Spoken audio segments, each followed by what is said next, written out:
बाहर तो पूरा इलाका आदमखोर राक्षसों से भरा था, लेकिन थानेदार जिद करके दरवाजा खोलकर बाहर जाना चाहता था। वह बार बार जोर जोर से चिल्ला रहा था, जानबूझकर राक्षसों को खुद को खाने के लिए बुला रहा था, लेकिन उसका मकसद मरना नहीं था बल्कि अपने बेटे की जान बचाना था। अगर वह अपने शरीर का जहरीला खून उन राक्षसों को दे देता तो शायद उसके बेटे की जान बच सकती थी। जल्द ही एक राक्षस उसकी ओर चला आया। यह देखते ही इंस्पेक्टर ने फौरन अपनी हथेली पर चोट की और राक्षस के पास जाकर उसकी गर्दन पर वार कर दिया। लेकिन अजीब बात यह थी कि उस राक्षस के शरीर से एक बूंद खून भी नहीं निकला, जैसे वो बस एक खाली खोल हो। फिर भी इंस्पेक्टर ने देर न करते हुए राक्षस की गर्दन पकड़ ली और उसमें अपना जहरीला खून डाल दिया। जैसे ही राक्षस उसे खाने ही वाला था, तभी वह अचानक तड़पने लगा और जमीन पर गिर पड़ा। लेकिन और भी अजीब यह था कि बाकी राक्षसों ने इंस्पेक्टर पर हमला नहीं किया। वे सब उसी गिरे हुए राक्षस को घूरने लगे। ये पहली बार था जब किसी इंसान ने किसी राक्षस को मारा था। इंस्पेक्टर तुरंत वापस घर दौड़ गया। अब जहरीला खून राक्षस में चला गया था, इसलिए वह अपने बेटे को निश्चिंत होकर खून चढ़ा सकता था। डॉक्टर की मदद से बेटा बच गया। लेकिन इस सब के बाद इंस्पेक्टर थोड़ा चिंतित था, क्योंकि जब से वो इस कस्बे में आया था उसने कभी किसी राक्षस को मरते नहीं देखा था। अब जब एक राक्षस मरा पड़ा था, वह समझ नहीं पा रहा था कि ये अच्छा है या बुरा। सुबह होते ही वह राक्षस अब भी दरवाजे के बाहर पड़ा था। सब लोग बहुत डरे हुए थे। उन्होंने कभी नहीं सोचा था कि वे राक्षस को मार पाएंगे। अब सबसे बड़ी दिक्कत उसकी लाश को संभालने की थी। डिप्टी इंस्पेक्टर ने सुझाव दिया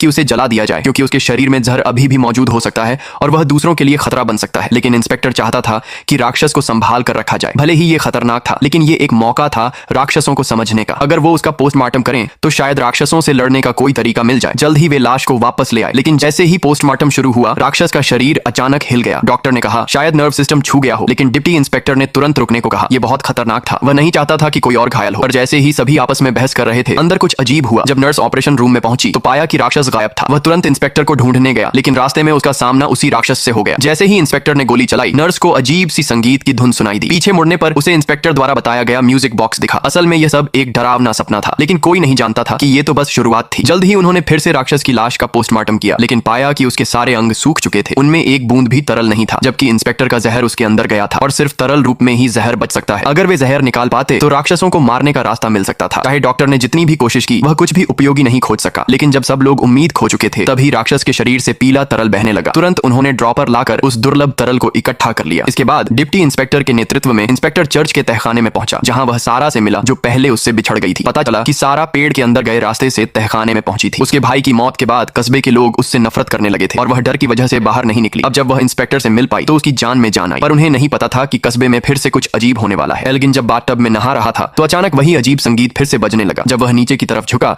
तो वहां इंस्पेक्टर द्वारा देखी गई बैले डांसर नहीं, बल्कि एक रोता हुआ डरावना राक्षस था।